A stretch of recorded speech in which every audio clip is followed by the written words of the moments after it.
ሰላም የቻናላችን ቤተሰቦች እንኳን ወደ ቻናላችን በደህና መጣችሁ። ትላንትና ማታ በኦስትሪያ ሳልዝበርግ ሬድ ቡል አሬና ስታዲየም በተካሄደው እጅግ አጓጊና ፍልሚያ የበዛበት የዩኤፋ ሱፐር ካፕ ፋይናል ሻምፒዮንስ ሊግ አሸናፊው ፓሪስ ሴንት ጀርሜኒ የአውሮፓ ሊጉን አሸናፊ አስቶን ቪላ 2-1 በማሸነፍ የውድድሩን ዋንጫ ለሁለተኛ ጊዜ በተከታታይ ማንሳት ችሏል። ይህ ጨዋታ በዋንጫ መነሳት ብቻ ሳይሆን በርካታ ድንቅ ታሪኮች፣ የታዳጊዎች ድንቅ ብቃት፣ የቫር ውሳኔዎችና አወዛጋቢ አሃዛዊ መረጃዎች የተመዘገቡበት ምሽት ነበር። በተለይም ከአውሮፓ ሊግ ፋይናል ቋሚ ስብስብ 5ቱን ተጫዋቾች ብቻ ይዞ የገባው የኡናይ ኤምሪ አስቶን ቪላ በ17 ዓመቱ ታዳጊ ብሪያን ማድጆ አማካኝነት የ28 ዓመት ታሪክ የሰበረበት አጋጣሚ የብዙዎችን ቀልብ ስቧል። በዛሬው ቪዲዮዎች የዚህን ጨዋታ ሙሉ ዝርዝር መረጃዎች፣ የታዳጊውን አስደናቂ ታሪክ እና ከጨዋታው በስተጀርባ ያሉትን ሁለቱንም ሁነቶች በዝርዝር እንመለከታለን። ለቻናሉ አዲስ ከሆናችሁ ሰብስክራይብ ማድረጋቸውን እንዳትረሱ፣ ቪዲዮ ላይክ በማድረግ ጀምሩት። በቅድሚያ ስለ አስቶን ቪላ ወደ ጨዋታው ከመግባታችን በፊት የሁለቱ ቡድኖች ዝግጅት እና ስብስብ ምን እንደነበር እንመለከታለን። አስቶን ቪላዎች ለአዲስ ውድድር ዘመን የቡድን መዋቅራቸውን የቀየሩበት አዲስ ዘመን ኒው ኢራ በሚል ነበር የገቡት። አሰልጣኝ ኡናይ ኤምሪ እንደ ኦሊ ዋትኪንስ፣ ኤዝሪ ኮንሳ፣ ኤሚ ማርቲኔዝ ያሉ ቁልፍ ተጫዋቾቻቸው ከዓለም ዋንጫ በኋላ ተጨማሪ የእረፍት ሳምንታት በመስጠት በስብስቡ ውስጥ አላካተቷቸውም። በተጨማሪም በክረምቱ እንደ ሉካስ ዲኝ፣ ሞርጋን ሮጀርስ እና ዩሪ ቴሌማንስ ያሉት ቁልፍ ተጫዋቾች ክለቡን ለቀው የወጡ ሲሆኑ አዲሱ ፈራሚ አሌሃንድሮ ጋርናቾ ደግሞ በጉዳት ምክንያት ከጨዋታው ውጪ ሆኗል። ነገር ግን ይህ አጋጣሚ ለ17 ዓመቱ ብሪያን ማድጆ እና ለ19 ዓመቱ ጆርጅ ሄግሜንጌስ በትልቁ መድረክ የመሰለፍ ዕድል ሰጥቷቸዋል። በሌላ በኩል አሰልጣኝ ሉዊስ ኤንሪኬ በግንቦት ወር አርሰናልን ካሸነፉበት የሻምፒዮንስ ሊግ ፋይናል ስብስብ ውስጥ 9ኙን ተጫዋቾች ቋሚ አድርገው አሰልፈዋል። ኦስማን ዴምቤሌ እና ፋቢያን ሩይዝ በተጠባባቂ ወንበር ላይ ሲቀመጡ አዲሱ ፈራሚ ማግነስ አክሌኦቼ እና ዋረን ዛይር ኤምሪ በቋሚነት ጀምረዋል። ጨዋታው በሁለቱም በኩል በከፍተኛ ተፎካካሪ ፉክክር ውስጥ የተጀመረ ሲሆን ዋና ሁነቶቹ የሚከተሉት ነበር። በ20ኛው ደቂቃ ፒኤስጂ 1 አስቶን ቪላ 0 በክረምት ረፍት ላይ የነበረው ቪቻ ክቫራትስኬሊያ ከግራ መስመር አጥቦ በመግባት የቪላን ተከላካዮች በማታለል ግሩም ጎል አስቆጥሮ ፒኤስጂ መሪ አደረጉ።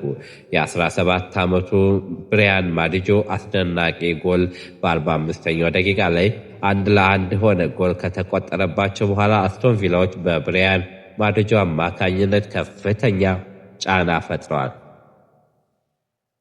ማድጆ ከመረብ ያረፉት በርካታ እድሎችን ሳይጠቀምባቸው ቢቀርም እንኳን ኳስ በቋሚ ብረት ቢመለስበትም የመጀመሪያውን አጋማሽ ሊጠናቀቅ ሰከንዶች ሲቀሩ ከጆን ማኪንግ የተሻገረለትን ኳስ በቮሊ መረብ ላይ ማሳረፍ ችሏል። በጥር ወር ከሜቲስ በ10 ሚሊዮን ፓውንድ ተፈርሞ በፊፋ ሕግ ምክንያት መጫወት ያልቻለው እና በቅርቡ በስፖርት ማህበር ፍርድ ቤት ካስ ይግባኝ አግኝቶ የመጫወት ፍቃድ ያገኘው ብሪያን ማድጆ በፕሮፌሽናል ጨዋታ በጀመረበት የመጀመሪያው ጨዋታ ጎል አስቆጥሯል።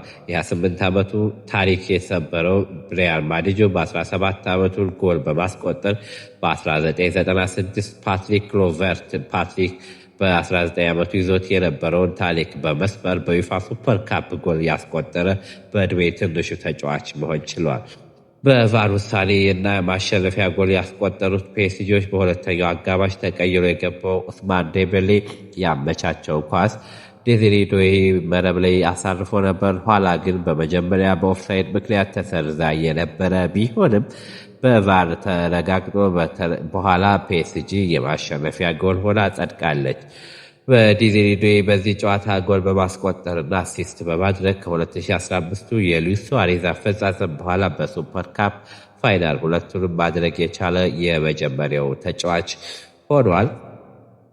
ፒኤስጂ የታሪክ ተካፋይ ሆኗል። ከአያክስ 1973 እና 74፣ ኤሲ ሚላን ከ1989 እንዲሁም 1990 እና የሪያል ማድሪድ 2016 እና 2017 በመቀጠል የዩፋ ሱፐር ካፕ ዋንጫን በተከታታይ የማንሳት የቻለው አራተኛው ክለብ ሆኗል። ማለትም 2025 እና 2026 ማለት ነው። ኡናይ ኤምሪ ዕጣ ፈንታቸው ለአስቶን ቪላ አሰልጣኝ ሆነው ኡናይ ኤምሪ የሱፐር ካፕ ዋንጫ አልቀናቸውም። ኤምሪ በ2014 በ2015 በ2021 እና አሁን ደግሞ በ2026 በሱፐር ካፕ ፋይናል ለአራተኛ ጊዜ በሁለተኝነት አጠናቀዋል። ከጨዋታው በኋላ አሰልጣኝ ኡናይ ኤምሪ ለቲኤንቲ ስፖርት ሲናገሩ በሽንፈት በፍጹም ደስተኛ ልትሆን አትችልም፣ ነገር ግን ተጫዋቾች ላሳዩት የ90 ደቂቃ ፍልሚያ ለፈጠሩት የጎል ዕድሎች በሙሉ ኮርተናል። ታዳጊዎች ከዚህ ጨዋታ ትልቅ ልምድ ወስደዋል። የቪላ ተከላካይ ታይሮ ሚንግስ እና ማቲ ካሽማም የ17 ዓመቱን ማድጆ ብቃት አድንቀዋል። በአጠቃላይ ሉዊስ ኤንሪኬ እና ስብስባቸው የ2026/27 ውድድር ዘመን በዋንጫ ሲጀምሩ፣ አስቶን ቪላዎች ደግሞ በታዳጊዎቻቸው ተስፋ ሰጪ ብቃት አዲሱን ዘመን ጀምረዋል።